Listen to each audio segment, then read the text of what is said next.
జై శ్రీరామ్. చెప్పాను కదా మొన్న చిన్న క్యాటరింగ్ స్టైల్లో వంట చేశామని. అందులో స్పెషల్స్ అనమాట.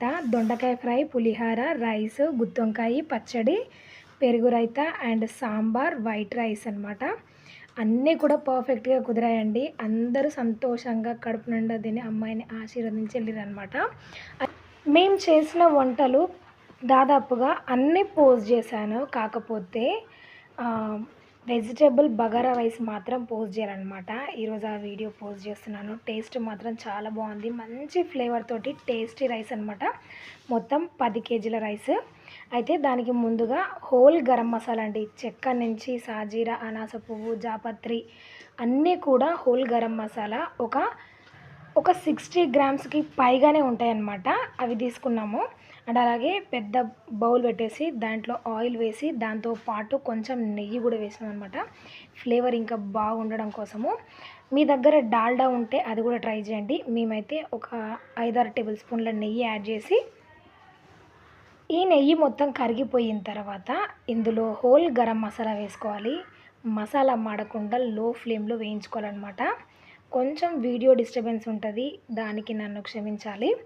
ఇప్పుడు ఈ హోల్ గరం మసాలా వేగిపోయిన తర్వాత ఇందులో మనము పచ్చిమిర్చి, జీడిపప్పు వేసుకోవాలన్నమాట. మేము ఇందులో చాలా రకాల వెజిటేబుల్స్ అయితే కట్ చేసామన్నమాట.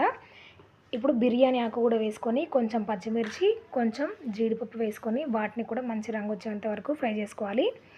దీంతోపాటు పుదీనా, కొత్తిమీర, కరివేపాకు.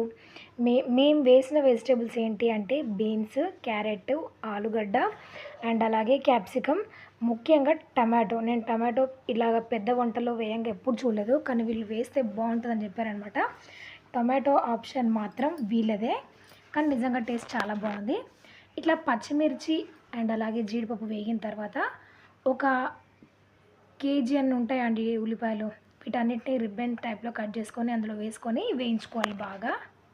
ఇక్కడ మా దేవగారు చింతపండు పులిహోర చేస్తున్నారనమాట. మధ్యలో ఒక్కసారి ఈ వీడియో తీద్దామని చెప్పేసి ఇటు మళ్ళాను. ఇలా ఉల్లిపాయ బాగా వేగిన తర్వాత ఫ్రెష్ అల్లం వెల్లుల్లి పేస్ట్ 3-4 టేబుల్ స్పూన్ వేసుకోండి. మనం చేసేది ఎక్కువ క్వాంటిటీ కాబట్టి ఒక 3-4 టేబుల్ స్పూన్ పడుతుంది.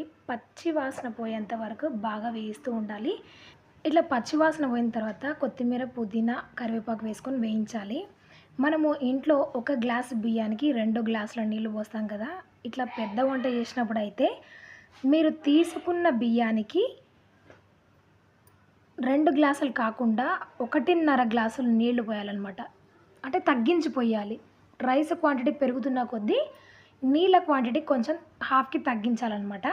ఇప్పుడు ఇందులో క్యారెట్, ఆలు అండ్ అలాగే క్యాప్సికమ్, బీన్స్, టమాటో ముక్కలు వేసి బాగా ఫ్రై చేసుకున్నాం.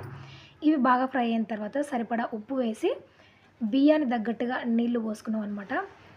మూత పెట్టేసి నీళ్ళన్నీ బాగా మరగనియాలన్నమాట. ఇట్లా నీళ్లు మసులుతున్నప్పుడు ఒక అరగంటకు పైగా బియ్యం నానబెట్టుకుంటే చాలా బాగా పొడి పొడిలాడుతూ వస్తుంది. మనం పోసుకున్న నీళ్ళు కరెక్ట్గా సరిపోతాయి అనమాట.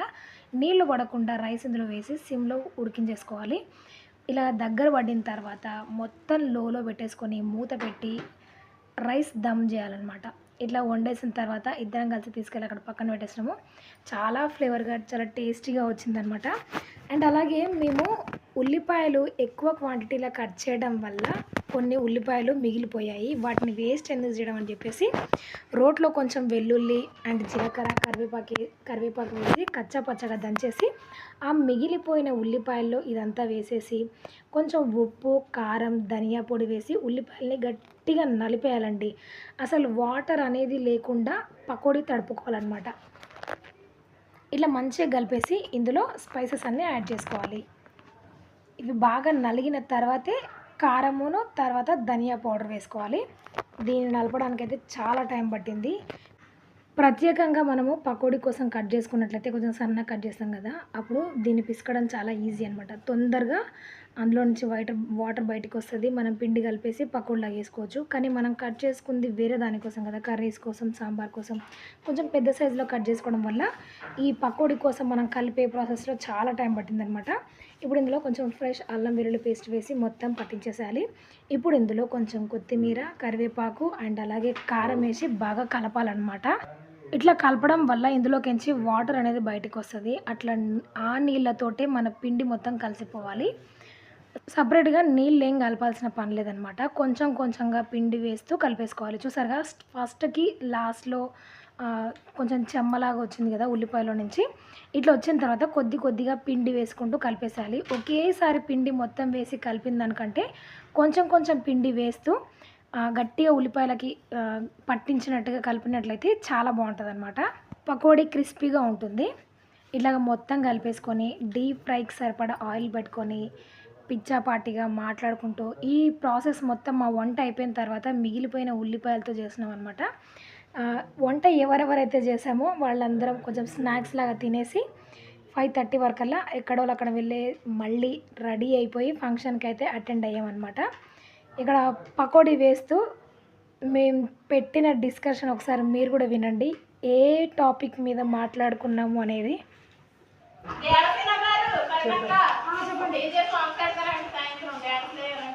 వంటలు మా వంతు, డాన్స్ మీ వంతు.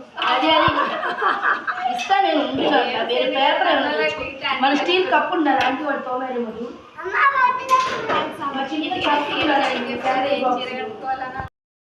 అక్కడ వాళ్ళు డ్యాన్స్ చేయాలి, ఈవినింగ్ డీజే ప్రోగ్రామ్ పెడుతున్నారు అంటే వంట చేయడం మా వంతు, డ్యాన్స్ చేయడం మీ వంతు అని కొంచెం కామెడీగా మాట్లాడుకున్నాం. నలుగురు కలిసి ఇట్లా కామెడీగా మాట్లాడుకుంటూ ఎంత పనైనా చేయొచ్చు అనమాట. మూతులు ముక్కులు ముడుచుకొని ఒకరి మీద ఒకరికి పీకల దాకా కోపం పెట్టుకొని ఉంటే కనీసం వీడున్న చెంబు తీసి ఆడ కూడా పెట్టలేమన్నమాట. నాకు అలా అనిపించింది. మా ఫ్రెండ్స్ తోటి అందరితోటి ఇట్లా మంచిగా చిన్న పార్టీ ఫంక్షన్ అయినా హ్యాపీగా ఎంజాయ్ చేసి కొన్ని ఫొటోస్ దిగి అమ్మాయికి మంగళ హారతి పాటలు ఒకటి కాదు 2, 3 పాటలు పాడేసి ఎక్కడోళ్ళం అక్కడ వెళ్ళిపోయామన్నమాట. చాలా అంటే చాలా హ్యాపీగా అనిపించింది నాకు ఈ ఫంక్షన్. స్పెషల్గా నేను పెద్ద పెద్ద ఫంక్షన్లకి వెళ్ళినా కూడా నాకు అంత తృప్తి అనిపించలేదు. ఇది చిన్న ఫంక్షన్ అయినా కూడా పదే పదే చిన్న ఫంక్షన్ అని చెప్పడం కాదు కానివ్వండి, సంతోషంగా హ్యాపీగా అయితే నాకు అనిపించింది గడిపిన 2-3 గంటలైనా కూడా. మీకు ఈ వీడియో నచ్చితే లైక్ చేయండి, షేర్ చేయండి. మరికొన్ని ఇలాంటి డిఫరెంట్ వీడియోస్ కోసం నా ఛానల్ని సబ్స్క్రైబ్ అవ్వండి. Thanks for watching. జై శ్రీరామ్.